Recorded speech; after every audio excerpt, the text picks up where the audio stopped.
కొన్ని లక్షల రూపాయలు ఖర్చు పెట్టి నేపాల్ లాంటి ప్రాంతాలకి ప్రయాణం అవుతూ ఉంటాను తరచూ. ఇక్కడ ఫార్మర్స్ దగ్గర డైరెక్ట్ నేపాల్లో రుద్రాక్షలు అనేవి కలెక్ట్ చేసి మనం నాణ్యమైనటువంటి రుద్రాక్షల్ని ఏర్పాటు చేసి పంపిస్తూ ఉంటాము కొరియర్ ద్వారా.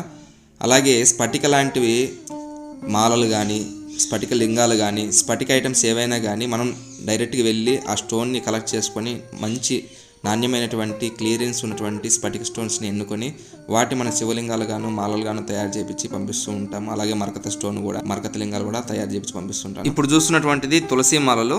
డైరెక్ట్ నేను ఫార్మర్స్ దగ్గరికి వచ్చేసి ఈ తులసిలు అనేవి ఎలా తయారు చేస్తారని చూసుకొని నాణ్యమైనటువంటి దీంట్లో గ్రేడింగ్స్ ఉంటాయి, ప్రతి దాంట్లోనూ గ్రేడింగ్స్ ఉంటాయి. ఆ గ్రేడింగ్ బట్టి నేను కలెక్ట్ చేసుకుని పంపిస్తూ ఉంటాను. అలాగే కరుంగాలి మాలలు కూడా మనం స్వయంగా వెళ్ళి ఫస్ట్ గ్రేడింగ్ వుడ్ని ఎన్నుకొని ఆ వుడ్తోనే మనం బీడ్స్ అనేవి తయారు చేస్తాము. కాశీలో గంగాజలంతో శుద్ధి చేసి ప్రతినిత్యం పూజలో పెట్టి పంపిస్తుంటాను. జై కాశీ. కాశీలో చూడొచ్చు మన రుద్రాక్ష పీఠం నుంచి అన్ని కూడా కొరియర్లు అనేవి వెళ్తూ ఉన్నాయి.